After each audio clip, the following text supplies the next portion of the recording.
पहला ही स्वागत आपका, क्या कहना चाहोगे? मैं तो बहुत बहुत आभार व्यक्त करूंगी श्रीमती शीला गोदारा जी का, जिन्होंने इतना मेरा भव्य मान सम्मान किया, मेरा स्वागत किया। और इस गांव से जितनी महिलाएं आई हुई हैं, मैं उनका भी दिल की गहराइयों से आभार व्यक्त करती हूँ। मैं ऋणी हूँ इन लोगों की। आज का क्या कार्यक्रम है? हमारा मेंबरशिप अभियान चला हुआ है, बस उसी के रिगार्डिंग आए थे मेंबरशिप के लिए। ज़्यादा से ज़्यादा महिलाओं को जोड़ना है। 2029 में दुष्यंत जी को सीएम बनाना है, बस उसी के चक्कर में लगे हुए हैं। तो दुष्यंत जी पहले सीएम बनते बनते रह गए, आप कैसे बनाओगे, कैसी तैयारी है? पहले रह गए बनते बनते, उस टाइम मैंडेट कम दिया था। अब हम अपने लोगों के बीच में जाएंगे, उनसे रिक्वेस्ट करेंगे, अपनी नीतियों के लिए अवगत करवाएंगे और पूरा जोर शोर लगा के किस प्रकार से संगठन को मजबूत किया जाएगा, क्योंकि फिलहाल जो है जेजेपी वो आई थिंक जीरो स्टैंड। हाँ, वो रहा, मैं मानती हूँ उस चीज़ को। लोगों के अंदर जो रोष था वो बीजेपी के लिए था एक्चुअल में तो, पर उसका खामियाजा हमारी पार्टी को, हमारे नेता को भरना पड़ा है। जो किसानों वाला मुद्दा था उसमें भी हमें काफ़ी नुकसान हुआ है। हम लोगों को बताएंगे, समझाएंगे कि हमारी तो छोटी सी एक भूमिका थी, हमारे पास तो सिर्फ 10 सीट थी, पूर्ण बहुमत तो बीजेपी का था, उसमें हमारा कोई इतना बड़ा दोष नहीं था जितना लोगों ने हमारे सिर मढ़ दी।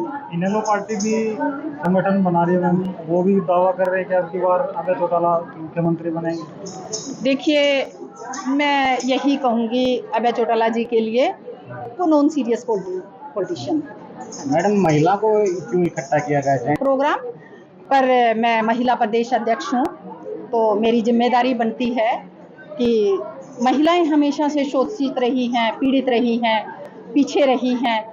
और आदरणीय दुष्यंत चौटाला जी ने ही, जब हमारा सरकार में थोड़ी सी हिस्सेदारी थी, जो आज आप देख रहे हैं 50% पंचायती राज हो, चाहे राशन डिपो हो, चाहे आगे आने वाले टाइम में भी जो भी देन है, महिलाओं को जो मान सम्मान दिया है वो सिर्फ और सिर्फ जेजेपी ने दिया। कांग्रेस का संगठन लेट है, क्या कहना चाहोगे?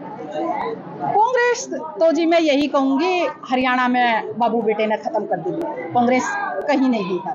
क्या लग रहा, बन पाएगा? हाँ जी, बन पाएगा? नहीं, मुश्किल है। पिछले 15 सालों में नहीं बना, अब कहाँ वो बना पाएंगे? हालात उनकी काफी खराब है, वो अपने ही अंदर के इश्यूज से नहीं बाहर आ रहे। एसवाईएल का मुद्दा सबसे ज्यादा, एसवाईएल का मुद्दे पे भी लेकर आपकी क्या भूमिका रहेगी? नहीं, हम लड़ाई लड़ेंगे एसवाईएल के लिए, क्यों नहीं लड़ेंगे? क्या वो हक नहीं? हाँ जी, अपना हक नहीं है? नहीं, हमारा हक है, हम लड़ाई करेंगे। अगर हमारी सरकार आती है तो हम पूर्ण रूप से एसवाईएल का पानी लाने का काम करेंगे। गठबंधन सरकार जो थी बीजेपी और जेजेपी की, उसमें जेजेपी के जितने भी मंत्री थे उनको आप एक को भी नहीं संभाल के रख पाए, सारे छोड़ के चले गए। एक्चुअल में मैं उस चीज़ के लिए तो आपसे ये कहना चाहूँगी कि वो लोग स्वार्थ की राजनीति के लिए आए थे। उन्होंने ये सोचा कि यहाँ से जितना बन पड़ा वो कर लिया और फिर आगे बीजेपी में भी चले जाएं, वहाँ से भी लपेट लें। कुछ कांग्रेस में गए, उनको ये था कि कांग्रेस की सरकार आ रही, नहीं तो हमारे आदरणीय नेताजी ने उनको मान सम्मान देने में कहीं कोई कसर नहीं छोड़ी थी।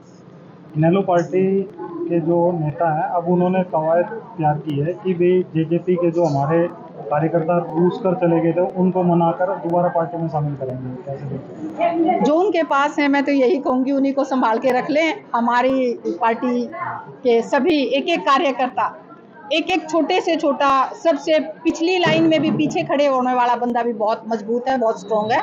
वो जेजेपी के छोड़ के कहीं नहीं जा रही। जेजेपी करेगी मैम ऐसे इनेलो पार्टी से? नहीं, मैं तो यही कहूँगी, देखिए, जो इनेलो पार्टी थी वो भी आदरणीय डॉक्टर अजय सिंह चौटाला ने जो मेहनत की थी तमाम उम्र, उसी की वही लोग वहाँ थे, इनेलो में थे। तो हम उनका, हमारा तो परिवार है, हम तो दिल की गहराइयों से स्वागत करेंगे, मान सम्मान करेंगे, पूरा मान सम्मान देने का काम करेंगे। और आदरणीय अभय सिंह चौटाला जी उस टाइम भी, इनेलो के टाइम भी, जो लोग थे, जो हमारी पार्टी मजबूत थी, जो लोगों के बीच में जाके काम किया हुआ था, जो लोगों से मिलने का, लोगों के काम करने का जो काम था, वो भी आदरणीय डॉक्टर अजय सिंह चौटाला जी का ही। हरियाणा सरकार ने मुहिम चलाई थी हैप्पी कार्ड योजना। हाँ जी। ये 1 लाख रुपए है हाँ जी। इनकम, उनको हैप्पी कार्ड योजना दो, फ्री मुफ्त बस सेवा, अब वो बंद हो चुकी है, क्या कहना चाहोगे? मैं तो यही कहना चाहूंगी कि सरकार को उसको कंटिन्यू रखना चाहिए। ये तो फिर उनका चुनावी मुद्दा हो गया ना, स्टंट था। चुनाव के टाइम में तो उन्होंने बीपीएल के राशन कार्ड भी बहुत सारे बना दिए और अब काट दिए, अब हैप्पी कार्ड भी काट रहे हैं, तो ये तो बिल्कुल असहनीय बात है। बीपीएल कार्ड कटे, हैप्पी कार्ड बंद हैप्पी हो कार्ड चुके भी, हैं, हाँ जी। तो उसको आपकी पार्टी कैसे देखती है? हमारी पार्टी का तो यही है जी, हम तो हमेशा से पिछड़े और गरीबों के साथ लगी हुई पार्टी है हमारी।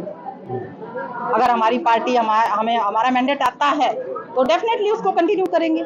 जिस गांव में आप खड़े हो, इस गांव के कई सारे ऐसे राशन कार्ड काटे गए हैं बीपीएल के, जिनको गाड़ियां दिखाई गई हैं, उनके घर में साइकिल तक नहीं है। नहीं, मैं तो इस चीज की घोर निंदा करती हूँ।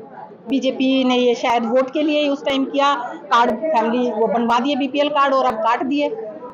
हमने तो पीछे जो अपना ये सरसों तेल था, इसके लिए भी हम लोग तो उस चीज के लिए बोल रहे हैं सरकार को कि भी कंटिन्यू करो उन चीजों को।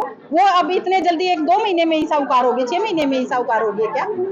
या तो आपने उसी टाइम नहीं बनाने थे? उस टाइम तो वोट के लिए इन्होंने सबके कार्ड बना दिए और अब काट रहे हैं, ये तो निंदनीय है। मैं इसकी घोर निंदा करती हूँ।